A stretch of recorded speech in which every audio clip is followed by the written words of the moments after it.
Rajan. Professor, good noon to you.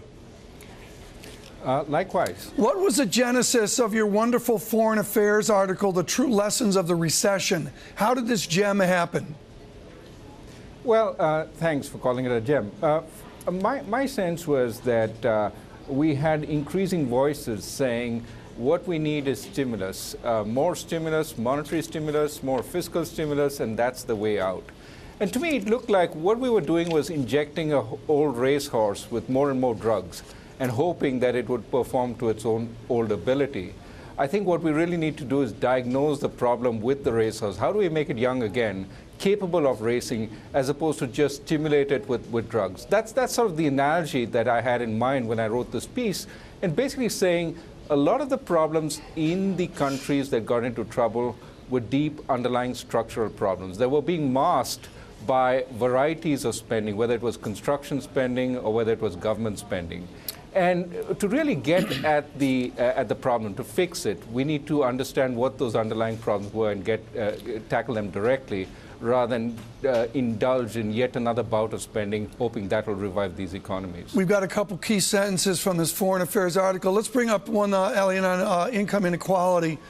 And you can see here the model. I just love this so much. The true lessons of the recession, the difference between median incomes and incomes of the bottom 10% has barely budged. The top is running away from the middle, and the middle is merging with the bottom. Professor, I would suggest that's the insight of the essay, is it's about the top and about everybody else. How do we get everybody else to boost up to that constructive, that optimistic level? Well, the key word is boost up. What we have in the dialogue is often, let's pull them down so that we're all even. And my sense is that's really the wrong way to go about this. We need to make more people participate in the growth process, because the growth process creates enough for everybody.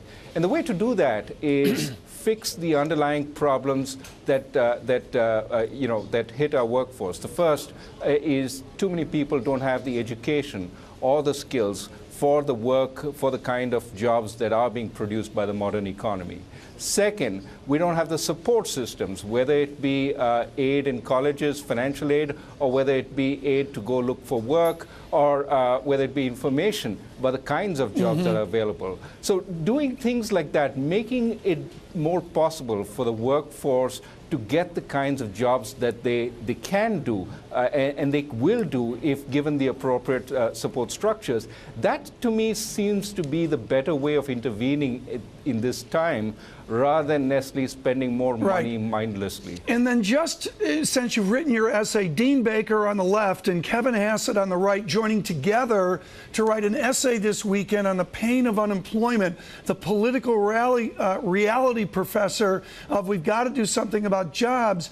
How do you respond to, say, someone like Professor Krugman or Professor DeLong, who suggest we need stimulus now because of the heartbreak and the challenges of a labor economy? Can't we double barrel this and have what we saw from Professor Krugman and from what you're saying?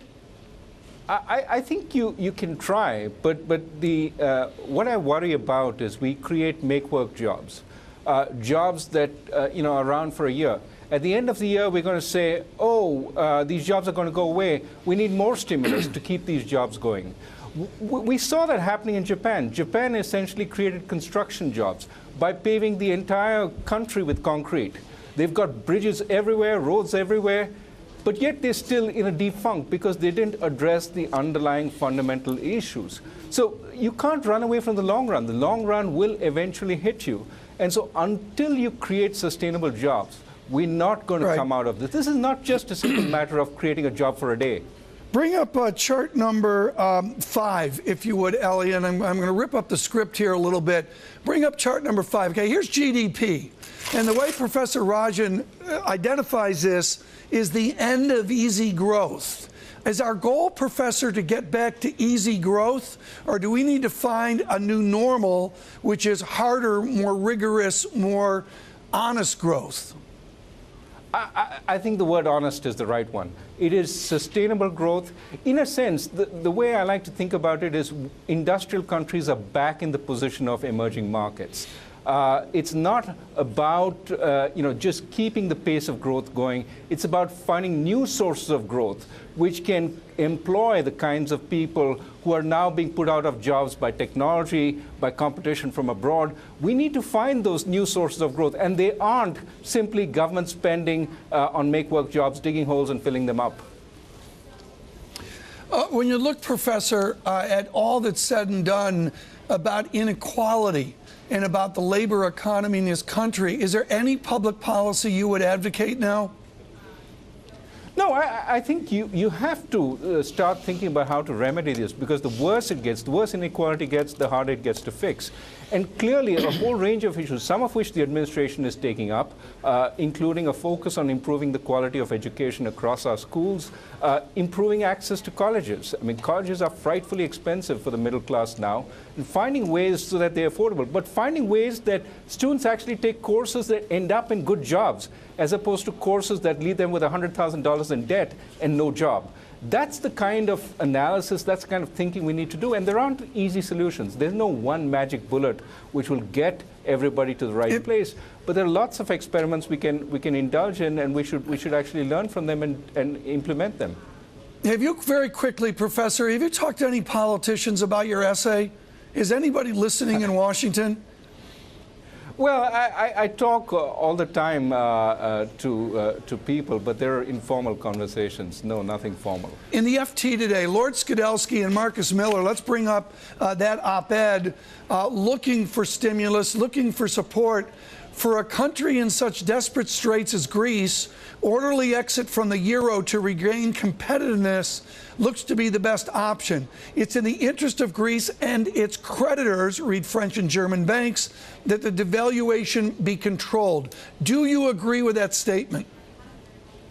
I don't know. I think there are lots of unknowns if the Greece leaves the euro. First, managing the exit itself is difficult. As you just said before we started talking, there are already runs on the Greek banks. So if they do leave, don't have support from the euro area, that could be a great calamity in Greece. Second, the idea that depreciation of your exchange rate, once you have your own exchange rate, depreciating it allows you to become more competitive, relies on unions not seeing that their wages have fallen and not demanding higher wages over time. That requires a lot of discipline. Whether Greece has that discipline is something we don't know. In other words, ultimately, everything depends on Greece becoming a lot more competitive and starting to grow. Competitiveness means they either become more productive or their wages go down, or a combination of both. Now, that can be done the hard way, which is doing it within the euro area and trying to reduce wages. It can be done apparently the easy way, which is what some commentators suggest, which is move off the euro, let your exchange rate go, and therefore you've brought down wages. But whether that will happen is something nobody really knows. I just wrote for Bloomberg Businessweek about Madame Lagarde. You worked at the IMF. We seem to have institutional fatigue, and we seem to be looking for the ECB or the IMF to once again come in and save the day, or at least delay the crisis down the road. If that is the case, does the head of the IMF have the support of the United States to go into Europe and get this fixed? Well, I think Europe is going to resist any outside interference to fix it, and certainly they have the voting power in the IMF to resist that. I think the problem is the IMF has not asserted itself enough right at the beginning. They should have recognized that Greek debt was unsustainable right from the get-go and asked for a write-down of Greek debt. That would have solved a lot of problems initially. Of course, hindsight is 20/20. But now we are where we are. And what was initially a debt default is turning out into an exit from the euro area, and virtually what is equivalent to a Great Depression in Greece. I think this is a terrible situation. And folks, Professor Rajan really touches upon an immediate point. Paul DeGuar this weekend from the London School of Economics said exactly the same thing. There's got to be a write-down. Why can't there be a write-down now, like by Friday?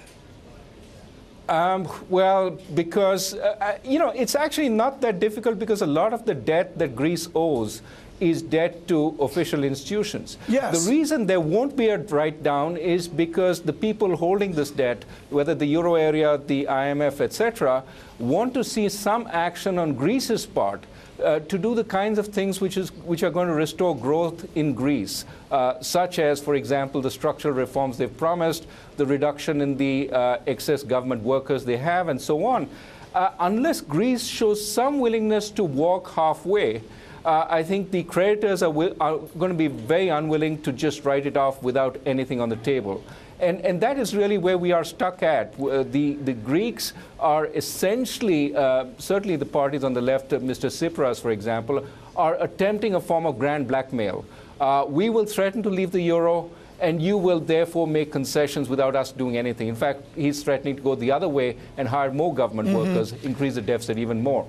On the other hand, the Germans are saying, well, we've had enough. You've done nothing. We've had 3 renegotiations, and we still are going in for a 4th, and you haven't done anything to show that you're serious about doing what it takes to come back to come back as a serious economy. So what we have here is one of those situations where rational thinking may go out of the window and we get an irrational outcome. That's nicely framed. Look at this chart, folks. I'm going to give credit here to either Jim Hertling at Bloomberg or Ambrose Evan Pritchard at the Telegraph. I can't remember. I'm too tired. A 27% decline in Greece GDP from the beginning of the crisis to the end of this year. That was one estimate off their negative 6% GDP today. Rajan, if we're in search of an institution that can be an arbitrator between the North and the peripheral South, I go back again. Who is the institution? Who is the grown-up in the room? It should be the IMF. Where is the IMF? Where is the IMF? I wish they took a more proactive role, and I wish they got ahead of the euro area and said, here is what needs to be done in the interests of Greece. Forget the euro area. First, let's start with Greece, and then the euro area is incidental to what happens to Greece. You can't let a country essentially bear the kind of pain that Greece is bearing. But of course, the Greeks are partly responsible for this, so we shouldn't forget that. Well, good. Professor, thank you so much.